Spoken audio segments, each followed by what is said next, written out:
I sat there on the ground for what seemed like an eternity, my mind lost in what I just experienced. Am I losing my mind? Monsters are real? Then another thought popped into my head. What does my mom know? I stand up and dust myself off. I gather my broken thoughts and I make my way into the house. I step through the threshold and my anger takes hold. Mom! I yell, staggering into the house. What the fuck is going on? I said, confused and angry. I knew you'd be okay, son, she said calmly. Mom, listen to me right now. You know something about what's going on, and I need to know what, I said. Mom hands me a letter with one word written on it. Son. I grab the letter and don't say a thing. Walk to my room and look at the window. The face I had seen moments before burned into my memory. I hesitantly step into my room and sit on the bed. I slowly open the letter and begin to read. Son, I want to start by saying I'm sorry for what's happening to you. I'll start by explaining what we know for sure about the men. For years, their family has dealt with this entity or whatever it is. My great-grandfather met a man who offered him wealth beyond his wildest dreams, but there was a catch. The man demanded 2 souls every 5 years. If that was not possible, then he must return to a place he was happiest and give himself to the man. The first child of the man must survive his first encounter with the man, where the curse is lifted and moves to another family. My grandfather, growing up poor with nothing to leave his family, accepted the deal. He lived for 25 long years, inevitably falling victim to the man. Now, some years later, and here we are. I watched my father go basically insane. He wouldn't talk to anyone, and he locked himself in his basement. I never heard my father tell me he loved me until the day I lost him. I promised myself I'd figure a way around that. I chose war instead of cold-blooded murder. When I was your age, I watched my father walk into a bathroom at a baseball game, and he never came back out. Before he went in, he told me that he loved me and never agreed to go to a baseball game again. He gave up and pushed the curse to me. It's hard to accept, but I will too disappear. You will have to push through the loss of me and fight to figure out how to end this curse.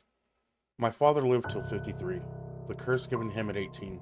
My father took 14 lives in order to protect me as long as he could. At the time of writing this letter, I have given the man 6 lives. I wish I could give you more time, but I cannot bring myself to take a life for no reason. War was an excuse, a way to bury the demon that the man ultimately wants you to become. I was forced out of the military due to mental health issues. It feeds off the fear and dismay of others. You will hear him, see him, and feel him. He will torture you in ways I can't even begin to explain. He will talk to you and show you things that will disgust you. You have to ignore it and go on with life as long as you can. It's all a big test. I couldn't figure out how to stop the man, but you can. I've questioned why we keep having children knowing what we know, but I believe we do this so another family doesn't need to suffer. No matter your decision, son, do not let the darkness take hold. Do what you must to live life, keep our secret safe, and remember the father I was, son. I love you more than you'll ever know. Dad. I folded the note and put it in my pocket. I couldn't tell you where my mind was at that exact moment. How do you closet the things I've seen? Do I have it in me to kill someone? My mind went blank and I started to panic. A noise at my door caught my attention. Knock knock, Mom says, oddly calm. Did you read the letter, son? She said. Yeah, Mom, I did, I said, tears welling. Before your father and I got married, he told me the story. I chose to stay with him and take on the burden together. I chose to give him a son and to help end this thing, she said. Mom, why couldn't Dad tell me about this before any of it happened? I asked. She explained to me that they didn't want to tell me because they didn't want to ruin my childhood. I understood that, but thought maybe a little warning would have went a long way. So now I'm cursed? I asked fearfully. Yes, son, you are, she said calmly again. Of course, I thought it was weird she was so calm, but she did deal with this for the last 20 years.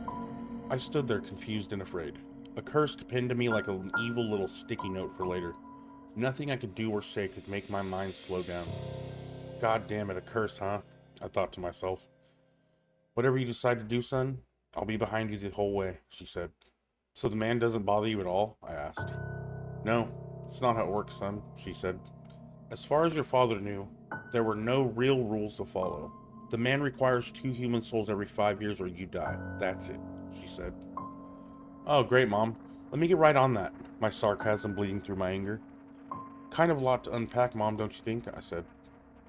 You're right, Tony. It is a lot to unpack. So unpack it now because you don't have much time, she said. What is that supposed to mean, Mom? I asked. My mom was acting as though none of this mattered, just a mosquito bite on her leg, nothing more. She sighed and turned her back to walk away. Before going downstairs, she turned around to me and said, You're a good boy, Tony. It's your turn to try and end this. I know you can do it, son. Your father tried and failed, but he tried. He was an amazing man, you know that. I don't mean to frighten you, son, but this is your reality now. The sooner you accept your fate and move on, the sooner you can stop this all once and for all. At this point, I really started to think I'd lost my mind. There was no way this was happening to me. I was waiting to wake up, and then I snapped out of it. I remembered how bad my dad had gotten leading up to the night he died. I can't be like that. I can't say I was enthusiastic about meeting this man, but I needed to understand what I was up against. Okay, Mom, I'll do it for Dad, I said. I pulled the cross dad card from my pocket and held it tight. The thought of a horrible monster coming to see me was unsettling, to say the least. But it didn't happen like that at all. After my conversation with Mom, we agreed that I should settle in and move back home. I needed to go back to my house to grab a few things. I arrived at my home and started to pack things into my car, then it happened. The lights in my home began to dim, the corners of the room becoming swirling darkness. It's nice to finally meet you, Tony, a deep, dark voice softly said from my living room. I moved out of my room and slowly crept down the hallway to the living room. There in the living room, sitting on my couch, was the man. He was quite tall, with long arms and long legs. Long, sharp fingernails come from his long fingers. Sitting perfectly straight with his hands on his knees, a face like cracked porcelain but with a skin-like quality. No hair at all, and his lips were pale blue. The eyes are what got me the most, just two deep black sockets in the face. As I step into the living room, the man slowly twists his head towards me and says, "The slower water is perfect for catching fish, son," he said in my father's voice. "Your father gave in just like you will. You owe me souls, boy, and I'm here to make sure that happens," he said darkly. "What are you?" I asked, quivering. "What are you?" I asked, quivering. "I'm a family friend from way back when. I actually knew your dad." Ha ha ha. He began to maniacally laugh. "Please," I begged. The man's face began to twist with rage, his long arms sticking out and lifting himself onto the ceiling, the snapping of bones and the sound of squelching flesh emanating from his movements. Almost spider-like, he skittered across the ceiling directly into a dark corner and disappeared. I've got to get out of here, I thought to myself, as I began to run towards the front door. The man stepped out of the darkness and stopped me right in my tracks. He stood directly in front of me, silent and still for a moment. He slowly lifted his hand and raised a finger towards my shoulder. He drove his fingernail into my shoulder and grabbed me by the neck with his other hand. White-hot pain shot through my arm and chest like somebody set me on fire. "Remember this pain, boy. It's just the beginning. I want my soul so you can join your family," he said through dagger teeth. His finger twisting in my shoulder and his grip loosening on my neck, I let out a scream. "Ha ha ha. Your fear is delicious. Much better than your father's," he said, his tongue outstretched towards me. The man pulls his finger back and drops me to the floor, his maniacal laughter so loud the house is vibrating. My ears begin to throb, his laughter getting louder and louder. Glass starts to shatter all around me. I cover my ears and close my eyes as I fall into the fetal position. The sound stops almost immediately. I open my eyes and I'm standing up. The house looks completely normal and there's no signs of anything that just happened. The man had disappeared for now, but I knew that would not be the last time I'd see him. I made my way back to my mom's. No matter what I kept telling myself, I still felt like I would wake up at any time. The drive back to mom's was pretty dark, my mind wandering into parts unknown. I forgot the entire drive when it all said and done. Pulled up to my mom's house and sat in the car for another 10 minutes. I took a deep breath, opened my car door, and made my way into the house. I greeted my mother, not a word spoken about the man at all. I get to my room and drop into bed, exhausted from everything. My mind was blank and I was calm. Apparently the man didn't like that much. A hand springs from the mattress under me and covers my mouth while the arm slithered around my torso and held me against the bed. A face began materializing out of my pillow right next to my head. "Never forget me. I am you," he whispered into my ear. I didn't move even slightly. I could feel the fear building inside of me like some sort of fucked up boiler. He was feeding on it and it seemed to delight him. Are the souls just a way to keep the victims fearful? You kill because you're afraid to die. That fear alone seems to satiate its hunger. But how do you not be afraid of something like this? The entire thought was cleansed from my mind in an instant. A long sandpaper-like tongue scratched across my forehead down to my neck. "You owe me, boy, and I expect payment," the man said through sinister smile. His arm slithered back into the mattress and his face disappeared into the pillow, a haunting laugh fading into nothing. I began to sob, finally breaking down. All of this because of money. Why? I kept thinking to myself. "Why would you put your future generations in jeopardy for wealth?" I said out loud. I sighed, wiped the tears from my face. remembering my father's note and the way he said to ignore it. I'm not sure how to do that, but I'm gonna need to find a way. I passed out and woke up the next morning to an eerie calmness. How often was this thing gonna show itself to me, I thought. I got through most of the day pretty normally, went to bed that night and woke up again with no sign of the man. I could feel him though, if that makes sense, his eyes burning into my back. 5 months go by and nothing.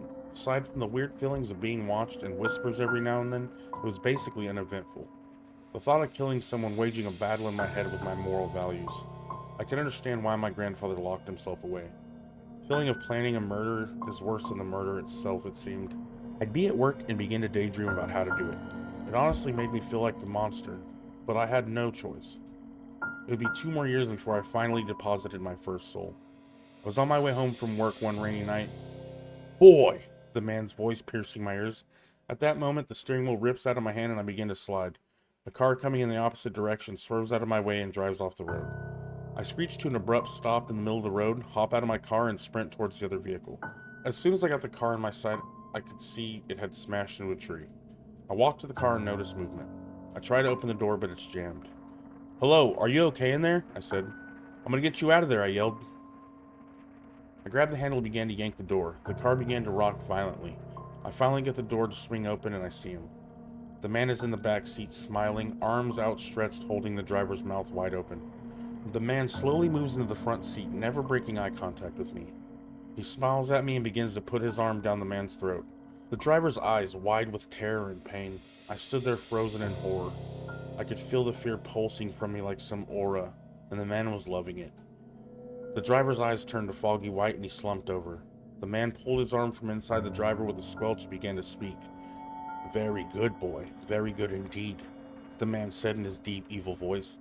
His fear will keep me filled for quite some time. Wait, please, I want to understand, I said. Why do you keep this up?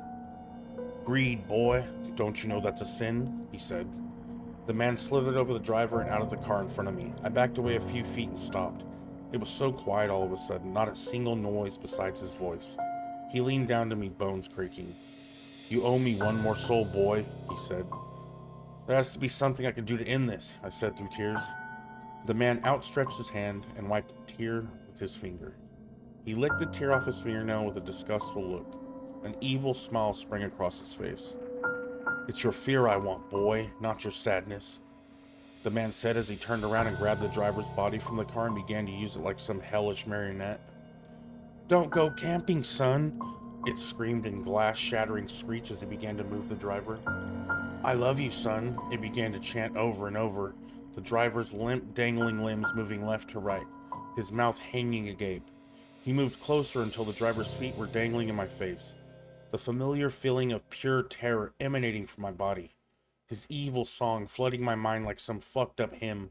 I clenched my eyes shut and covered my ears. Enough! I screamed so damn loud I nearly passed out. I opened my eyes and again it was like nothing happened. Again I was clutching the cross my father carved like some impulse my body had to this trauma. The driver had succumbed to his injuries and it was found to be an unfortunate accident. If I wasn't crazy before, I sure felt crazy now. I may not have directly killed the driver, but I wasn't strong enough to ignore the man. I lay here in bed, not afraid or sad, but calm. I knew it wouldn't see the man for a while, and I still had time to figure out the last soul before my next 5 years. That night, I dreamt of the driver's silhouette dancing in the moonlight on the road, the sound of squelching and bones snapping, the man standing in the background, quiet, staring, silently smiling. I'm not sure what the dream was, but I needed to figure out what was next. I have to find a way to end this curse.